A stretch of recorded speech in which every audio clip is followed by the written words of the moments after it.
사도 바울은 출애굽한 이스라엘 백성들이 홍해를 건넌 것을 가리켜서 홍해에서 세례를 받았다고 말을 했다고 했습니다. 홍해 속에서 어떤 세례 문답도 없었고 머리에 물을 뿌리거나 침례하는 그런 과정이 전혀 없었는데 왜 세례라고 그러는가? 홍해가 갈라져서 홍해를 건넜는데 홍해가 갈라진 채로 그대로 있지 않았다고 했습니다. 이스라엘 백성들이 다 건넌 뒤에 홍해가 다시 합쳐지지 않았습니까? 그러니까 현실적으로 에집트로 돌아갈 수 있는 길이 없어졌단 말이죠. 옛 삶과 단절되었습니다. 이제 남아있는 것이 있다면 가나안을 향해서 나아가는 새로운 인생의 길밖에 없었단 말이죠. 따라서 옛 삶의 단절과 새 삶의 시작이라는 획이 홍해에서 그어졌기 때문에 바로 홍해를 건넌 것을 세례라고 사도 바울이 표현을 했다고 했습니다. 그래서 사도 바울은 세례를 그리스도와의 연합이라고 설명했다고 했습니다. 바로 그리스도의 죽음과의 연합, 그리스도와의 부활과의 연합이 세례라는 것입니다.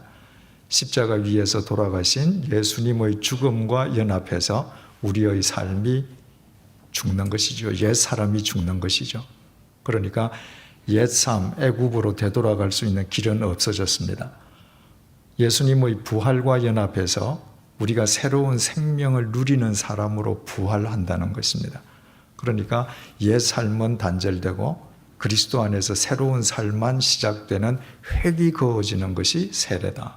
그래서 그리스도와의 연합이다라고 설명한다고 했습니다. 그것을 사도 바울은 더 적극적으로 갈라디아서 3장 27절을 통해서 누구든지 그리스도와 합하기 위하여 세례를 받은 자는 그리스도로 옷 입었다. 그러니까 세례를 그리스도와의 연합이라고 표현했다가 바로 그것을 그리스도로 옷 입는 것이다 이렇게 표현을 했습니다. 지금 제가 입고 있는 옷과 제가 연합되어 있잖아요. 그런데 우리가 옷을 입는다라고 할 때 제가 옷 안으로 들어가는 것이지 옷이 제 속으로 들어가는 게 아니잖아요. 그러면 제가 옷을 입으면 어디 가든지 제 옷이 먼저 보일 거 아니에요. 우리가 그리스도로 옷 입었다 이 말은 우리가 그리스도 안으로 들어가는 것이죠. 그러니까 드러나는 것은 그리스도밖에 없습니다. 그죠? 그리스도께서 돌아가실 때 나는 그 속에서 죽은 거예요. 그리스도께서 부활하실 때 나는 그 속에서 부활한 것이다 말입니다. 그래서 그리스도로 옷 입었다라고 하는 말 자체도 옛 삶으로 가는 길은 단절되었고 이제는 그리스도와 함께 가는 새로운 길만 남은 삶의 획이 그어진 것을 의미한다고 했습니다. 그런 의미에서 노아의 홍수 방주 사건이야말로 가장 드라마틱한 세례라고 그랬죠. 자, 7장 13절에서 16절을 다시 제가 읽겠습니다. 곧 그 날에 노아와 그의 아들 셈, 함, 야벳과 노아의 아내와 세 며느리가 다 방주로 들어갔고 그들과 모든 들짐승이 그 종류대로 모든 가축이 그 종류대로 땅에 기는 모든 것이 그 종류대로 모든 새가 그 종류대로 무릇 생명의 기운이 있는 육체가 둘씩 노아에게 나와 방주로 들어갔으니 들어간 것들은 모든 것의 암수라 하나님이 그에게 명하신 대로 들어가매 여호와께서 그를 들여보내고 문을 어떻게 하셨다고요? 예, 거기 공표가 쳐져 있습니까? 예, 닫으시니라.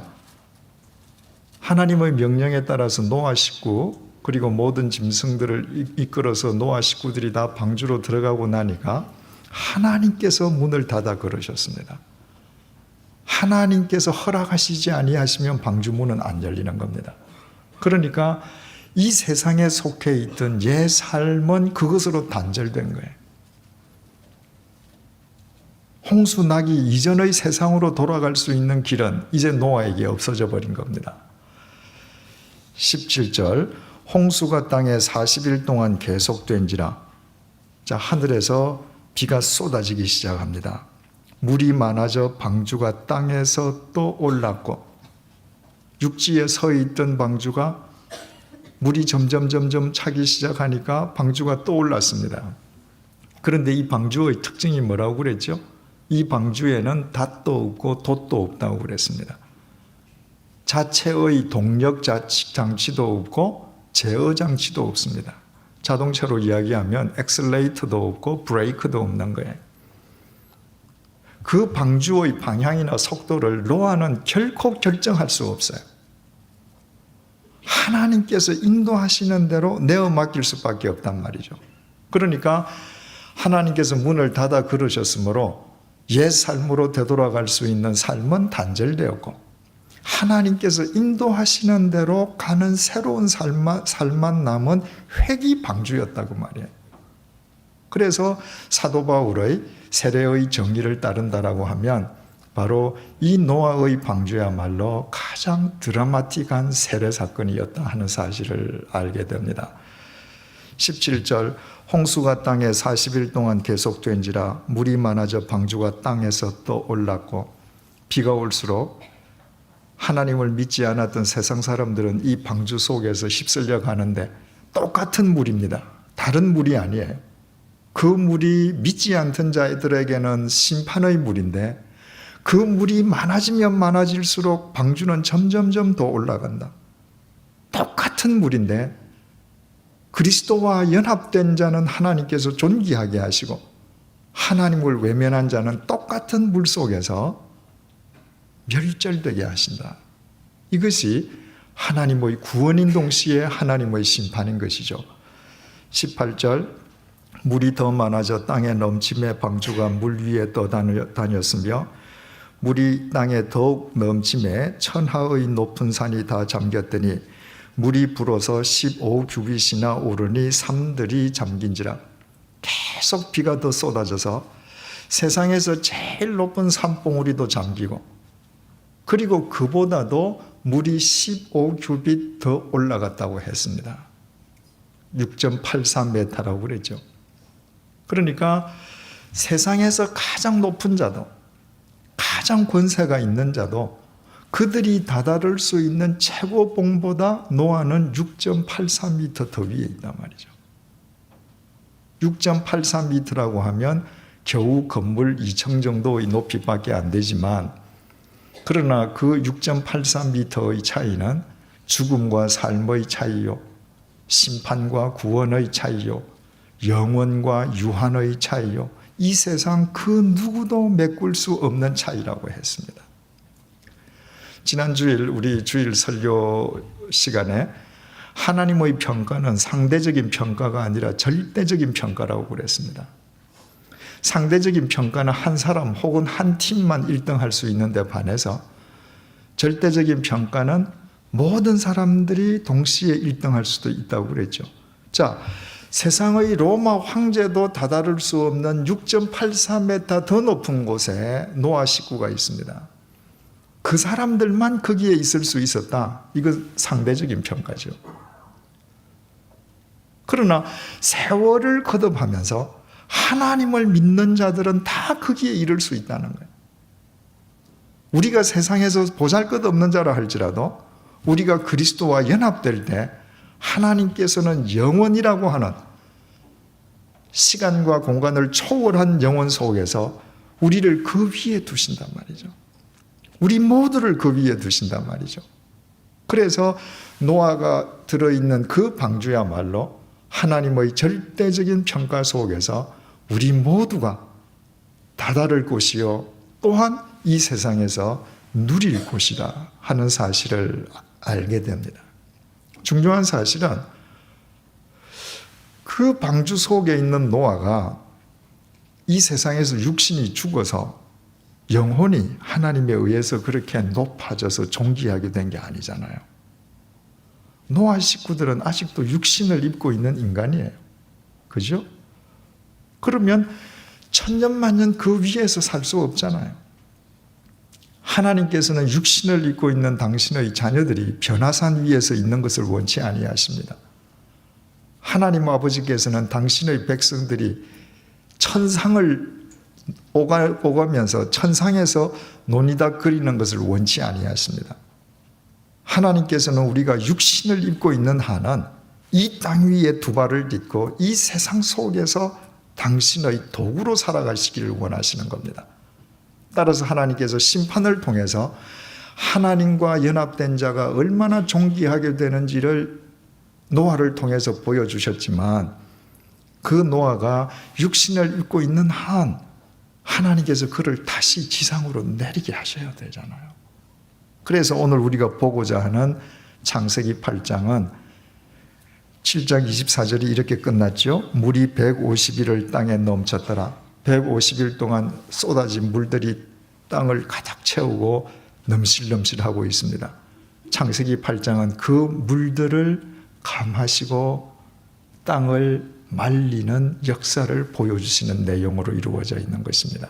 1절을 보십시다. 하나님이 7장 1절을 보십시다. 여호와께서 7장은 여호와로 시작했고 8장은 하나님이로 시작합니다. 여호와 하나님, 우리가 구별 없이 사용하지요, 그죠? 성경도 구별 없이 사용하는 데도 있습니다. 그러나 특별히 여호와와 하나님을 구별해서 사용하는 데가 많다고 그랬습니다. 성경이 여호와라고 기록할 때는 뭘 강조한다고요? 하나님의 언약을 강조할 때입니다. 왜 7장은 여호와로 시작하는가? 하나님께서 죄악이 관장한 이 세상을 심판하시기 위해서 모든 것을 썰어버리지만 노아와 네 식구들만은 내가 구원해 주리라는 하나님의 언약이 지켜진 장인 겁니다. 그래서 세상은 다 멸절되지만 멸절되는 그 물이 노아는 점점점 더 높여준 물이 되고 하나님의 언약이 이루어졌음을 강조하기 위해서 7장은 여호와께서로 시작했습니다. 8장은 그 온 세상에 가득 찬 물을 하나님께서 당신의 능력으로 물리치시고 말리시는 역사를 보여주는 장입니다. 그래서 성경이 하나님을 두드러지게 강조할 때는 하나님의 권능, 능력, 창조적인 역사를 강조할 때라고 했습니다. 그래서 창세기 8장은 하나님이 이렇게 시작하는 거예요. 하나님이 노아와 함께 방주에 있는 모든 들짐승과 가축을 기억하사 공표를 한번 쳐보십시다. 7장 24절 물이 150일을 땅에 넘쳤더라. 자, 40일 동안 내렸던 비가 150일 동안 땅에 창일했단 말이죠. 그래서 150일이 지난 다음에 어느 날 하나님께서 아침 식사를 하시고 티타임을 가지시다가 노아가 있지 기억하셨다, 그 말인가요? 우리말 기억이라고 하면 그런 의미로 받아들여질 수 있잖아요, 그죠? 그런데 여기에 쓰여진 히브리 단어가 자카르라고 하는 단어인데, 이 자카르라고 하는 것은 새겼다는 것입니다. 새겼다. 하나님께서 노아를 살리시기로 하신 당신의 약속, 당신의 언약을 당신의 중심에 새기시고 계시는 겁니다. 노아는 그 언약을 잠을 잘 때 잊지요. 생각할 수 없지요. 그러나 하나님은 당신의 언약을 단 한순간도 잊지 않으신다는 것을 히브리 말로 자카르라고 표현을 했습니다. 출애굽기 2장 24절이 이렇게 증언해요. 그 내용은 뭐냐 하면 이스라엘 백성들이 이집트로 이주하지 않았습니까? 그런데 요셉이 죽고 나서 세월이 흐른 뒤에 요셉을 알지 못하는 파라오가 이스라엘 백성들을 이집트의 노예로 삼지 않습니까? 수백 년 동안 노예살이를 하면서 이스라엘 백성들이 하나님 앞에 그 고통스러움을 부르짖었습니다. 그랬더니 출애굽기 2장 24절이 이렇게 증거해요. 하나님이 그들의 고통 소리를 들으시고 하나님이 아브라함과 이삭과 야곱에게 세운 그의 언약을 기억하사, 하나님께서 아브라함에게 네 자손들이 에집트에서 종살이하다가 400년 후에 나올 것이다 약속하셨거든요. 그런데 이스라엘 백성들의 고통 소리를 들으시고 그 말씀을 기억하셨다는 거예요. 우리말 그대로 하면 하나님이 잊고 계신 거예요. 그러다가 이스라엘 백성들이 하나님 왜 안 돌보십니까? 하나님을 흔들어 깨우니까 그래 내가 그런 약속했었지? 기억하신 거. 그게 아니에요. 이 출애굽기 2장 24절 기억도 사카르입니다. 하나님께서 당신의 중심에 당신의 언약을 새기시고 400년이 지나기까지 한순간도 그 약속의 말씀을 잊지 아니하셨다는 거예요. 여러분, 우리 하나님은 그런 분이십니다. 내가 하나님을 잊을 때에도 하나님께서는 내게 주신 당신의 말씀을 당신의 중심에 새기시고 잊지 아니하시는 분이십니다. 여인이 자기 젖 먹는 자식을 텔레비 드라마 본다고 잊을 때라도 하나님은 안 잊으세요. 새기고 계시는 분이시단 말이죠. 이 한 단어에서도 우리는 우리를 향하신 하나님의 깊으신 사랑을 깨달을 수 있습니다. 8장 1절 하나님이 노아와 그와 함께 방주에 있는 모든 들짐승과 가축을 기억하사 하나님이 바람을 땅 위에 불게 하심에 물이 줄어들었다. 그 넘치는 물을 향해서 하나님께서 제일 먼저 바람을 땅에 불게 하셨다는 거예요. 그래서 이제 물이 줄어들기 시작해요. 바람이라고 하는 히브리 말은 루아흐인데 바람이지만 동시에 성령님을 가리키는 말입니다. 하나님의 영이 루아흐예요. 그러니까 하나님이 바람을 땅 위에 불게 하셨다 이런 말도 되지만 하나님의 영이 물을 줄어들게 하셨다 이런 말도 되는 것이죠. 그죠? 하나님께서 천지를 창조하실 때 창세기 1장 2절에 하나님의 영은 수면 위에 운행하십니다 이렇게 되어 있잖아요. 그렇게 성령님께서 창조 때부터 성부 하나님과 함께 세상을 지으셨거든요. 그 성령님께서 마치 창조 때에 천지를 창조하시던 것과 같은 그 능력으로 지금 창일에 있는 물을 감하기 시작하시는 것입니다.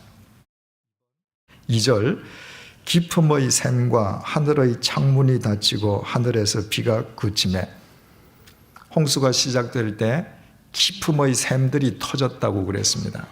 그것은 하늘 아래에 있는 바다, 강, 호수, 지하수 등 모든 땅에 속해 있는 물들이 솟아올라온 것을 의미한다 그랬죠. 그것이 멈췄습니다. 하늘의 창문이 닫혔습니다. 하나님께서 천지를 창조하실 때 궁창 아래의 물과 궁창 위의 물로 물을 나누셨죠. 그러니까 하나님께서 천지를 창조하셨을 때에는 대기권 밖에도 물청이 대기권을 감싸고 있었다고 했습니다. 그 대기권 밖 궁창 위의 물들이 땅 위로 쏟아진 그 하늘의 창을 하나님께서 닫으셨다는 거예요. 물이 다 쏟아졌습니다. 그리고 이제 비가 그쳤어요. 3절 물이 땅에서 물러가고 점점 물러가서 150일 후에 줄어들고 하나님께서 물을 줄어들게 시작하시고 해서 점점 물이 줄어가다가 150일 후에 또 줄어들었다 이 말이 아니고요. 이 150일은 24절 150이라고 갔죠. 물이 150일을 땅에 넘쳤더라. 150일 동안 땅에 찰랑찰랑 넘치던 그 물들이 그 150일이 지난 다음에 하나님의 역사 속에서 물러가고 감하기 시작했다 이 말이에요. 4절 일곱째 달 곧 그 달 11의 날에 7월 17일입니다. 노아가 방주에 들어간 해가 몇 년도였던가요? 600년. 그러니까 600년 7월 17일에 방주가 아라랏산에 머물렀으며 그러니까 계속 물들은 있는데 노아가 타고 있는 방주의 밑부분이 아라랏산에 지금 닿아서 정박하게 된 겁니다. 5절 물이 점점 줄어 열째 달 곧 그 달 초하루 날에 600년 10월 1일에 산들의 봉우리가 보였더라. 노아가 탄 방주는 밑바닥은 닿였지만 봉우리가 보이는 건 아니잖아요. 그죠? 그 7월 17일 날 밑바닥이 닿였는데 두 달 2주 지나서 10월 1일 날 이제 산들의 봉우리가 보이기 시작해요. 6절 40일을 지나서 노아가 그 방주에 낸 창문을 열고 창문은 어디에 달려 있던가요? 예, 기억 안 나십니까? 예, 천정에 달려 있습니다.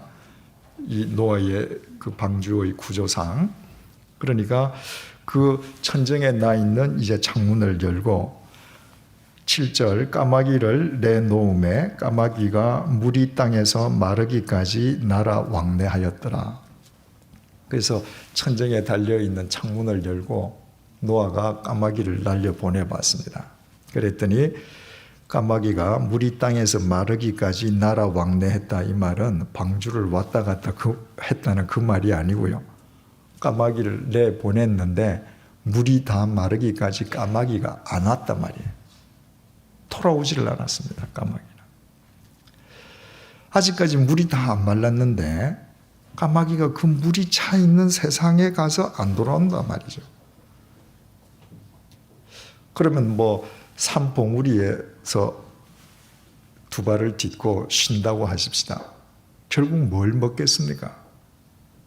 물 위에 떠다니는 썩은 거라든지 그저 봉우리에 있는 썩은 거 먹지 않겠습니까? 그래서 이 구절을 근거로 해서 까마귀는 예수님을 믿는다라고 하면서도 썩어질 세상의 것에 빠져 타락한 삶을 사는 사람을 상징한다고 합니다. 그러니까 그 방주에 더 있다가 나중에 나가서 신선한 거 먹으면 좋은데 그저 급해서 나가서 썩은 걸 먹으면서 살아가느라고 되돌아오지를 않았습니다. 8절 그가 또 비둘기를 내놓아 지면에서 물이 줄어들었는지를 알고자 하며 까마귀가 안 오니까 이번에는 노아가 비둘기를 한번 날려보내봤습니다. 비둘기는 흔히 순결의 상징이라 그러잖아요. 비둘기는 물이 질척질척한 데서는 서식을 못한답니다. 비둘기는 썩은 것을 못 먹는데 그래서 비둘기를 한번 보내봤어요. 비둘기가 안 오면 다 말랐고 사람이 살만하게 되었다 생각할 수 있기 때문이죠. 9절 온 지면에 물이 있으므로 비둘기가 발 붙일 곳을 찾지 못하고 방주로 돌아와 그에게로 오는지라 그가 손을 내밀어 방주 안 자기에게로 받아들이고 까마귀와 달리 비둘기는 되돌아왔습니다. 10절 또 7일을 기다려 다시 비둘기를 방주에서 내놓음에 7일 후에 노아가 다시 창문을 통해서 비둘기를 또 한 번 날려보내봤습니다. 11절 저녁 때에 비둘기가 그에게로 돌아왔는데 그 입에 감람나무 새 잎사귀가 있는지라 이에 노아가 땅에 물이 줄어든 줄을 알았으며 줄어든 줄 거기다 공표를 한번 쳐보십시다. 7일을 기다려서 다시 비둘기를 내보냈더니 이 비둘기가 나가서 돌아다니다가 저녁 때에 방주로 되돌아왔습니다. 그런데 이 비둘기가 입에 새 감람나무 잎을 물고 온 거예요. 여기에서 새 이것은 헌거, 새거 그런 의미에서 새 것이라는 말이 아니라 새 잎사귀 그게 새것 헌것 하는 새 것이 아니라 타라프라고 갓 따냈다는 말입니다. 방금 꺾은 거, 방금 찢은 거, 방금 꺾은 거. 그러니까 비둘기가 물 위에 떠다니는 잎사귀 하나 물고 온 게 아니라 나무에서 막 돋아난 새로운 잎, 막 찢은 잎을 찢어 입에서 물고 온 거예요. 그러면 무엇을 의미하는 겁니까? 이제 적어도 나무가 새순을 발할 정도로 생명의 땅이 되었다는 말이죠.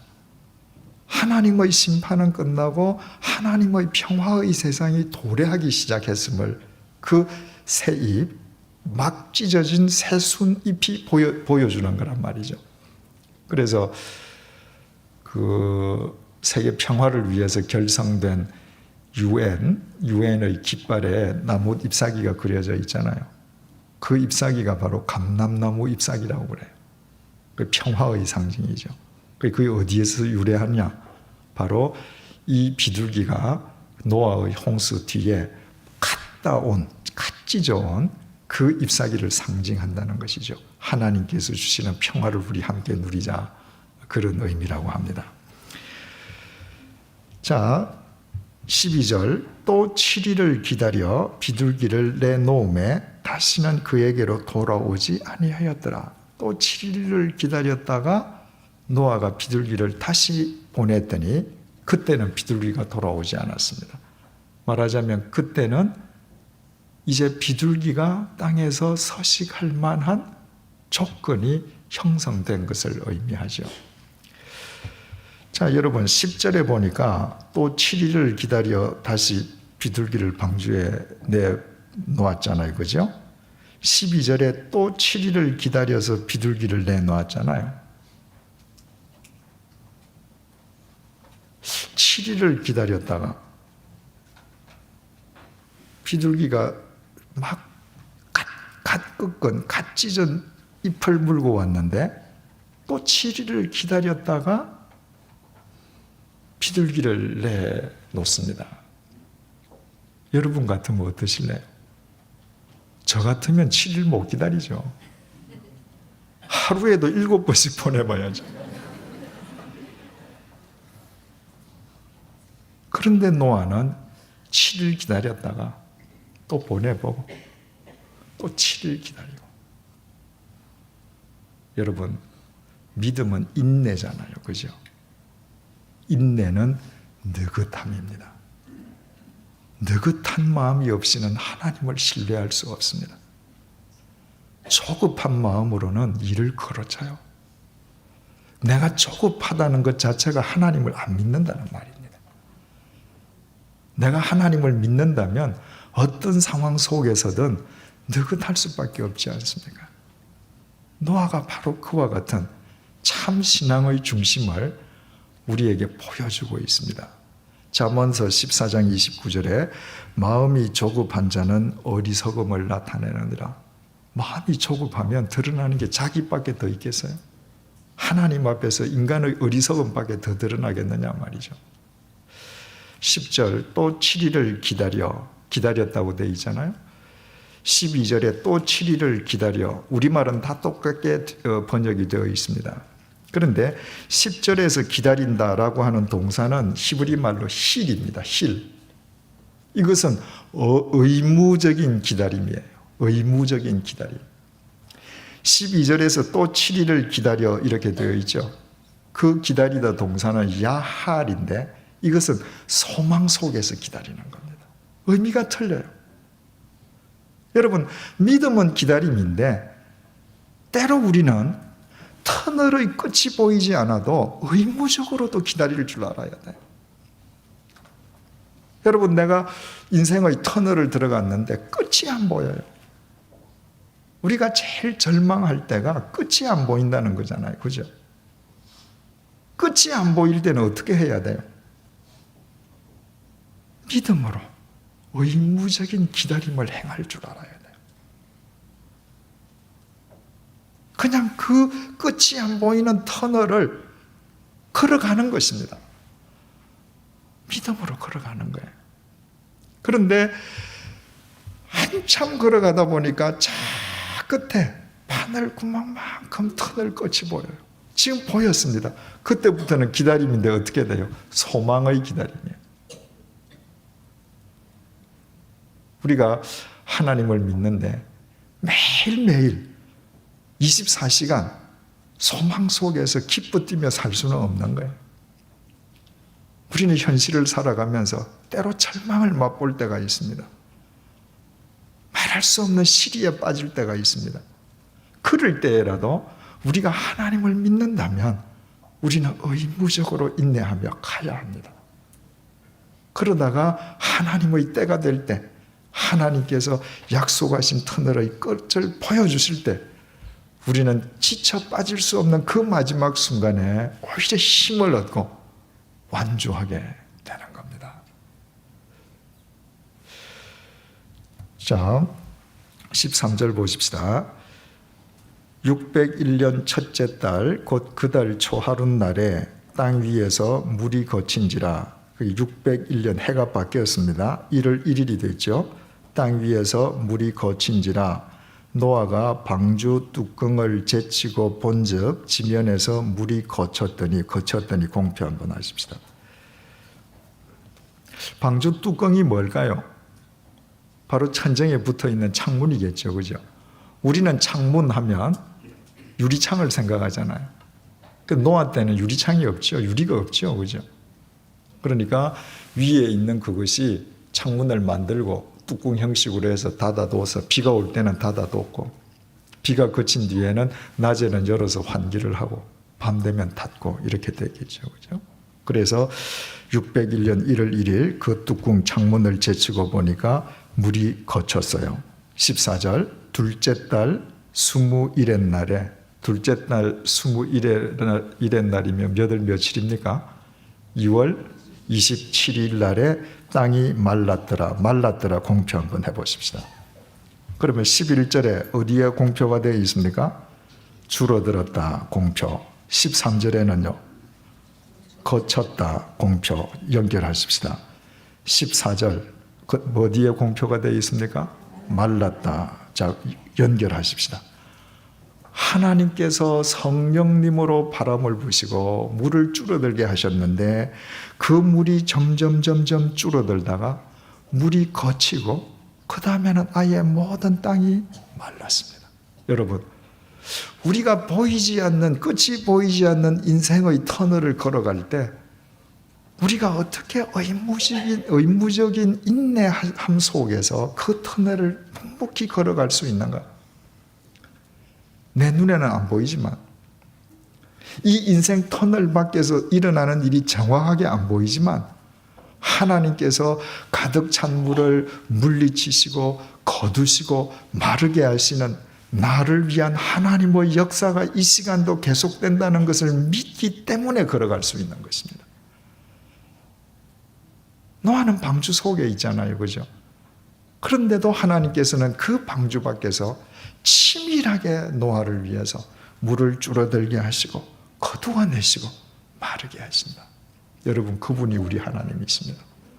그래서 내가 그 하나님을 믿는 한 하나님께서 나를 위해서 오늘도 치밀하게 역사하심을 내가 믿는다면 오늘도 내가 걸어가야 할 길을 믿음으로 걸어갈 수 있는 것입니다. 15절 하나님이 노아에게 말씀하여 이르시되 드디어 하나님께서 노아에게 말씀하셨습니다. 너는 내 아내와 내 아들들과 내 며느리들과 함께 방주에서 나오고 드디어 방주에서 나오라고 하나님께서 허락하셨습니다. 하나님께서 닫으신 문을 하나님께서 지금 열어주시는 바로 그날이 된 것입니다. 17절 너와 함께한 모든 혈육 있는 생물 곧 새와 가축과 땅에 기는 모든 것을 다 이끌어내라. 이것들이 땅에서 생육하고 땅에서 번성하리라 하시매 노아가 그 아들들과 그의 아내와 그 며느리들과 함께 나왔고 땅 위의 동물 곧 모든 짐승과 모든 기는 것과 모든 새도 그 종류대로 방주에서 나왔더라. 드디어 노아 식구가 방주에서 나왔습니다. 이 날이 몇 년 몇 월 며칠입니까? 601년 몇 월? 2월 27일. 방주에 언제 들어갔습니까? 600년? 예? 몇 월? 600년? 예? 4월? 누가 좀 정확하게 얘기해 보십시오. 예, 둘째 달 2월 며칠 날 들어갔습니까? 17일 날 들어갔습니까? 10일 날 들어갔죠. 자, 7장 10절 보십시다. 7일 후에 홍수가 땅에 덮이니 노아가 600세 되던 해 둘째 달 곧 그 달 11의 날이라. 노아 식구가 방주에 들어가고 나서 7일 후부터 비가 왔죠. 비 온 날이 600년 2월 17일입니다. 그러니까 방주에는 언제 들어갔다고요? 600년 2월 10일 날 들어갔습니다. 그러면 노아 식구들이 방주에 얼마나 있었습니까? 1년 17일 있었습니다. 많은 사람들이 노아가 방주에 며칠 있었게요? 물으면 40일요 이렇게 대답합니다. 아니죠. 그죠? 40일은 비가 온 날만 40일이에요. 노아가 들어가서 7일 동안은 기다렸고 비가 40일 동안 쏟아졌고 그 비가 150일 동안 창일했고, 그리고 그 물이 말라서 노아 식구가 나올 때까지 1년 17일이 걸린 것입니다. 그렇다면 여러분, 우리가 노아 이 8식구가 1년 17일 동안 그 방주 속에서 살았던 방주 속의 삶의 내용을 우리가 한번 들여다볼 필요가 있지 않겠습니까? 그 큰 방주를 자기의 모든 전 재산을 털어서 평생에 걸쳐서 건조했습니다. 그리고 식구들이 다 들어갔습니다. 비가 안 와요, 여러분. 들어가자마자 비가 와야 되잖아요. 하루, 이틀, 사흘 비가 안 옵니다. 노아를 아는 모든 사람들이 방주 앞에 와서 놀렸겠죠, 그죠? 그 봐라, 왜 쓸데없는 짓 하냐, 빨리 나와라. 노아가 이건 내가 하나님 말씀 잘못 들은 거 아닌가, 헛개비 본 거 아닌가, 그랬을런지도 모릅니다. 그런데 하늘의 창이 열리고 비가 쏟아질 때 노아 식구들이 8명이 할렐루야 외쳤겠죠.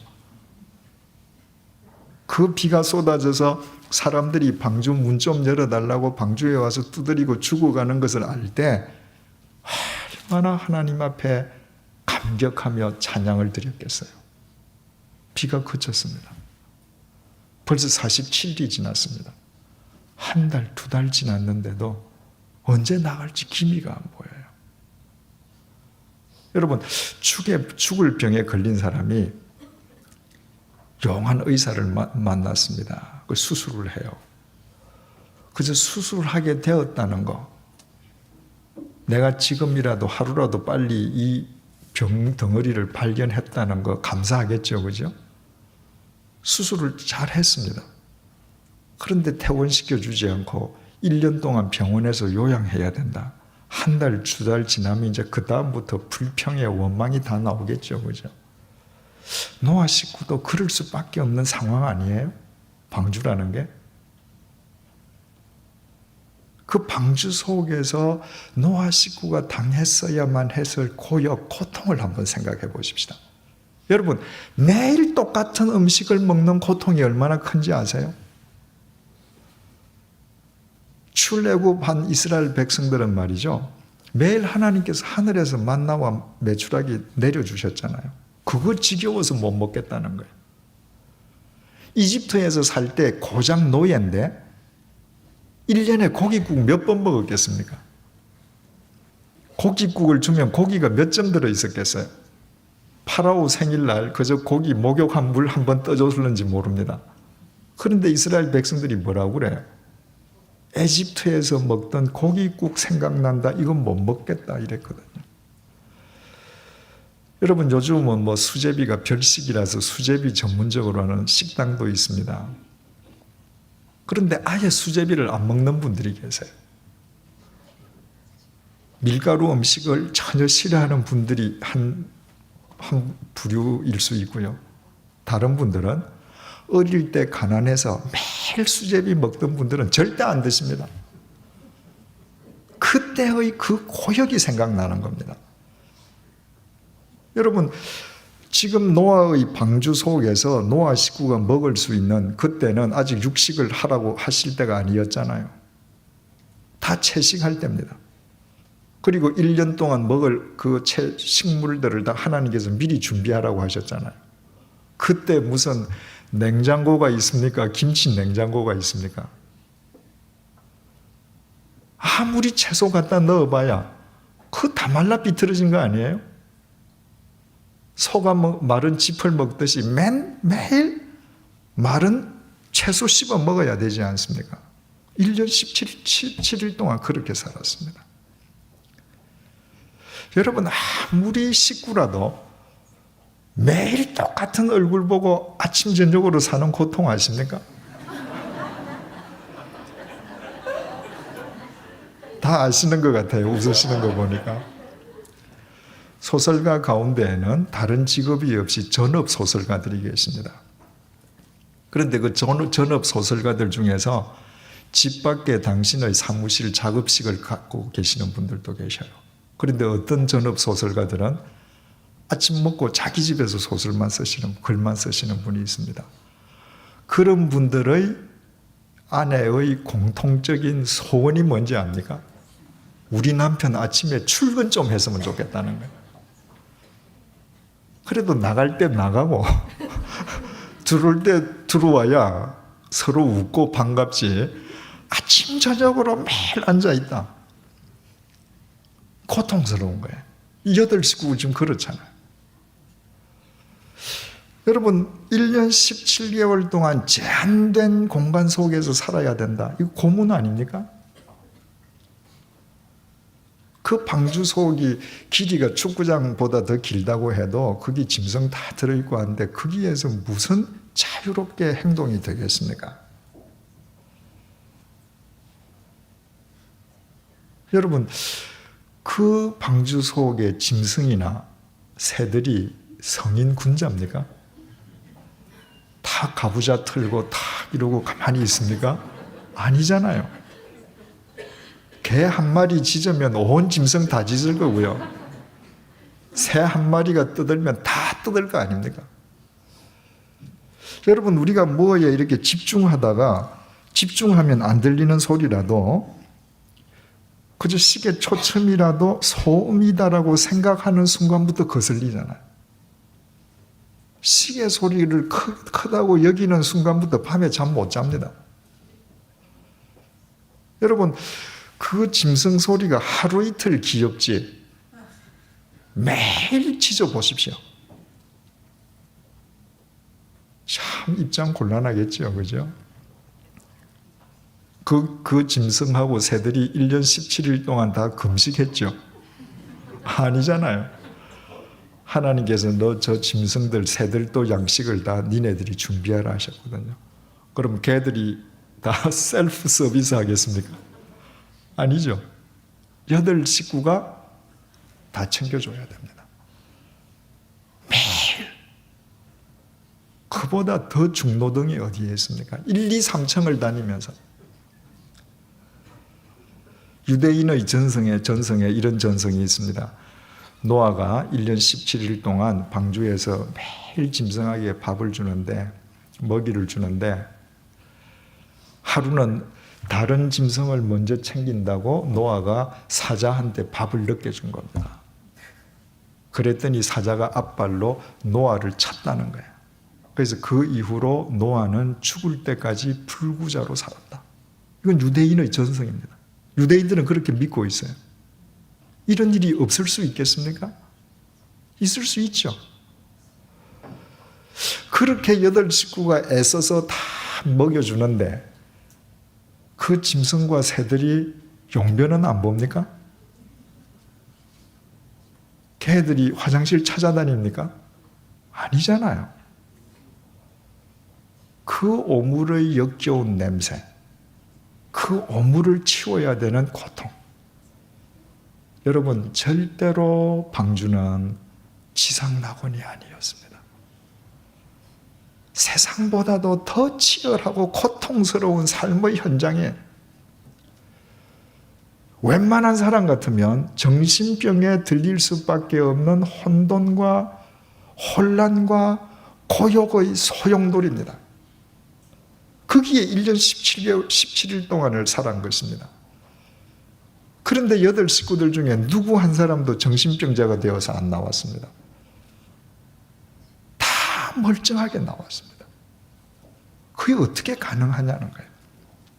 만약에 우리를 그런 상황 속에서 1년 17일을 살아라고 하면 한 몇 달 만에 그저 스스로 삶을 포기하든가 아니면 1년 17일 만에 나올 때 희죽희죽 웃으면서 나오겠죠. 근데 이 식구들 안 그랬단 말이죠. 어떻게 그게 가능할 수 있었는가? 방주의 구조 속에서 우리는 그 해답을 찾을 수 있습니다. 6장 15절, 16절. 내가 만들 방주는 이러하니 그 길이는 300규빗, 너비는 50규빗, 높이는 30규빗이라. 거기에 창을 내되 위에서부터 한 규빗에 내고 그 문은 옆으로 내고 상중하 3층으로 할지니라.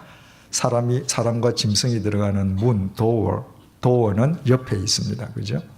그건 들어가고 나서 하나님이 닫아 그러셨죠. 못 열어요. 창문은 딱 하나 있는데 어디에 있다고요? 천정에. 16절, 거기에 창을 내되 위에서부터 한 규빗에 내어라. 이 말 이대로 하면 저 천정 딱 중심에서부터 한 규빗 45.6cm 되는 지점에 창문을 내라는 것처럼 조금 중심에서 이렇게 조금 기울어져서 창을 내라는 것처럼 들려요. 근데 그게 아니라 그랬죠. 무슨 얘기라 그랬죠? 위에서부터 한 규빗에 이르기까지 창을 내라. 그러니까 천정의 딱 중앙에서 한 규빗이 이르기까지, 그러니까 동서남북으로 한 규빗이 이르기까지 창을 낸다고 하면 직경으로 한 규빗이 45.6cm니까 직경으로 91.2cm 되는 원형 창이다. 아니면 뭐 네모창도 괜찮아. 그 창을 생각해 보십시다. 문은 사람이 들락거리는 용도인데 하나님이 닫아 그렇습니다. 창은 무슨 용도죠? 바깥을 내다보는 용도예요. 여러분, 방주에는 옆을 보는 창이 없습니다. 세상을 보는 창이 없습니다. 방주에는 하늘만 보이는 창만 있습니다. 하나님만 보여요. 밤이고 낮이고 열면 하늘만 보여요. 하나님만 보이는 창문 하나만 갖고 있었다는 것이 그 혼란의 소용돌이 속에서 노아 8 식구가 맡겨진 소명을 완성할 수 있었던 해답입니다. 내가 왜 이곳에서 이 짓을 해야 하는가? 하나님께서 시키셨기 때문에. 내가 왜 사랑하는 내 자식에게 1년 17일 동안 이런 일을 시켜야 하는가? 하나님의 뜻이기 때문에. 내가 왜 저 남자 옆에서 이 짓을 하고 앉아 있어야 되는가? 하나님의 섭리이기 때문에. 하나님과의 관계 속에서 이루어진 것입니다. 여러분,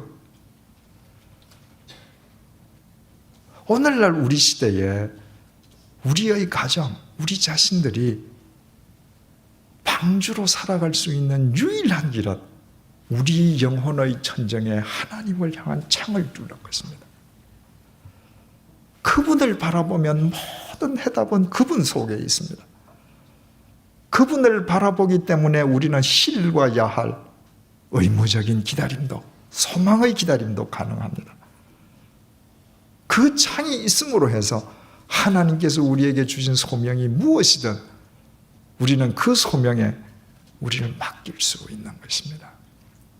다메섹 도상에서 사울이 시력을 상실하지 않습니까?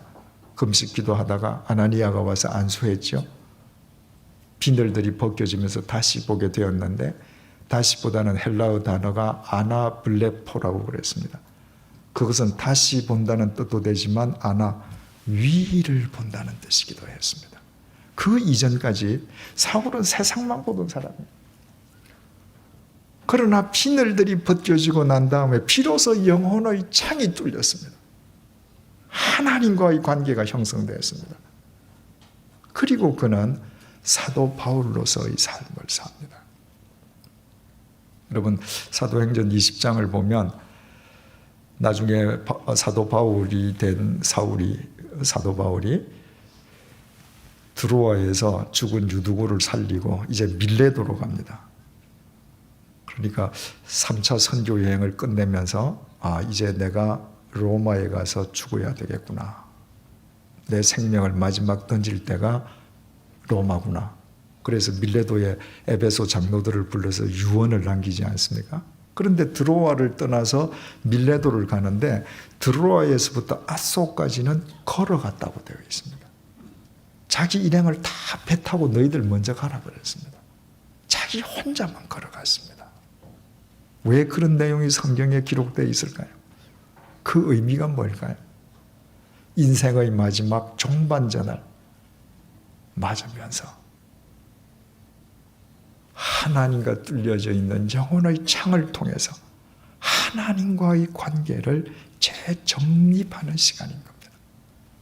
누구도 내 옆에 있지 말라는 거예요. 사람 속에 함께 있지도 않겠다는 것입니다. 내 혼자 이 길을 걸으며 내가 가야 할 길을 하나님 앞에서 재확인받으리라 걸어갑니다. 우리가 잘 아는 시편 121편 시 있죠? 자, 한번 다시 보십시다. 시편 121편.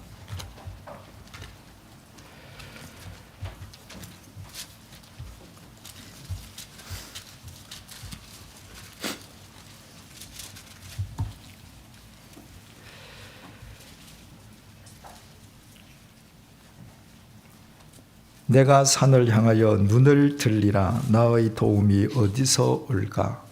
시인이 첫 마디가 내가 산을 향하여 어떻게 해요? 눈을 어떻게 해요? 들리라. 그럼 그전에는 어떻게 하고 있는 거예요?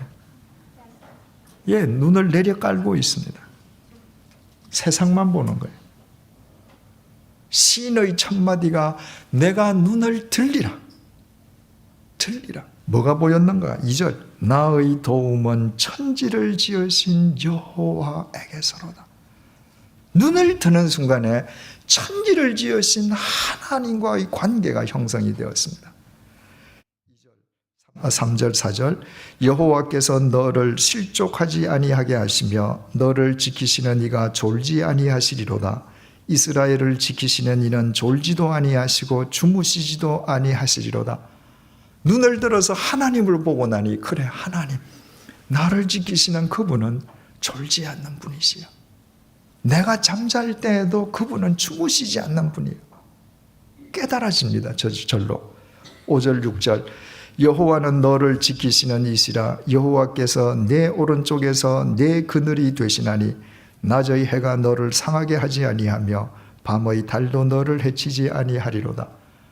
하나님을 한번 보고 나니 낮에도 밤에도 그분은 나와 함께 하시고 낮에도 밤에도 이 세상에 나를 영원히 해칠 것은 없다는 사실이 보입니다. 이제 끝까지 근심에 빠져있던 자기 자신이 얼마나 어리석었는지를 알게 되는 것이죠. 7절. 여호와께서 너를 지켜 모든 환난을 면하게 하시며. 자, 1절에 눈을 들리다 공표를 한번 하십시다. 7절에 모든 환난 공표하십시다. 그래서 줄을 쳐놓으세요. 눈을 들기 전까지는 불안과 근심과 걱정밖에 없었는데 눈을 들고 나니 졸지도 주무시지도 않는 그분이 모든 환난을 면하게 하실 뿐만 아니라 영혼까지 지켜주시는 분이심이 보여요. 결론이 어떻게 끝나는가? 8절. 여호와께서 너의 출입을 지금부터 영원까지, 영원의 공표를 하시고 모든 환난하고 연결을 하십시다. 그러니까 한 번 눈을 들고 나니 이분의 인생관이 달라졌습니다. 한 번 눈을 들고 그분이 나를 영원히 지키시는 걸 보고 나니 세상의 환난이 환난일 수 없는 것이죠. 지금 내가 어떤 환난을 당하든지 장차 내게 나타날 영광은 촉히 비교될 수 없도다 깨닫게 되는 것이죠. 그래서 그 삶이 새로워졌습니다. 여러분, 오늘은 2007년도 마지막 수요 성경 공부입니다. 여러분들이 지난 1년 동안 여러분들이 생각하시기에 스스로 성공적인 1년을 사셨다고 생각되시든 아니면 뭔가 잘못했다고 생각하시든 이 시간에 우리 영혼의 창을 통해서 하나님을 바라보십시다. 하나님을 바라보시면서 2007년을 매듭지으시고 하나님을 바라보시면서 2008년도를 맞이하신다면 우리에게 다가올 2008년도 그 자체가 하나님께서 우리에게 주시는 구원의 방주가 될 것입니다. 기도하십시다. 하나님 아버지, 많은 사람들은 노아가 기거했던 방주가 지상 낙원이었을 것으로 잘못 생각하고 있습니다. 그러나 그가 1년 17일 동안 기거했던 방주는 혼란과 혼돈과 고통의 소용돌이였음을 알게 됩니다. 그 속에서 그들이 주어진 소명을 잘 감당하고 인류의 두 번째 시조가 될 수 있었던 이유는 그들이 방주 천정의 창을 뚫고 오직 하나님만 바라보았기 때문인 것을 알게 해주셔서 감사합니다. 아니, 그것 때문에 하나님께서는 노아에게 방주 천정의 창문을 뚫으라고 하셨다는 사실을 알게 해주시니 감사합니다. 주님, 노아에 대한 그 명령이 바로 노아를 사랑하셨기 때문인 것을 알게 해주심도 감사합니다. 노아에 대한 그 명령이 우리 각자에 대한 명령임을 잊지 않도록 도와주옵소서. 사울은 영혼의 창문을 뚫고 하나님을 위로 우러러 뵙기 시작하면서 그는 영원한 사도 바울이 되었습니다. 시편 121편의 시인 역시 위를 향해 하나님을 향한 영혼의 창문을 뚫으면서 그 인생이 새로워졌습니다. 주님, 2007년 마지막 수요일을 맞았습니다. 내가 성공했던 실패했던 1년을 함께 해주신 하나님 진심으로 감사합니다. 이 시간 우리 영혼의 창을 뚫게 하시고 온전히 하나님을 우러러 뵙게 하여 주옵소서. 하나님을 우러러 뵈며 2007년을 매듭짓게 도와주시고 이 영혼의 창문을 통하여 2007년을 맞게 도와주옵소서. 그리하여 우리가 원하는 뜻이 아니라 하나님께서 이루시기 원하시는 뜻들이 2008년에도 이루어지게 도와주시고 우리에게 주실 2008년 자체가 하나님께서 우리에게 주시는 위대한 구원의 방주가 되게 하여 주옵소서. 예수님의 이름으로 기도드립니다. 아멘. 우리 주 예수 그리스도의 은혜와 하나님의 사랑과 성령님의 교통하심이 하나님을 향해 영혼의 창문을 뚫음으로 2007년을 매듭짓고 2008년을 맞기 원하는 주님의 사람들과 100주년 기념교회 위에 이제로부터 영원토록 함께해 주시기를 간절히 축원하옵나이다.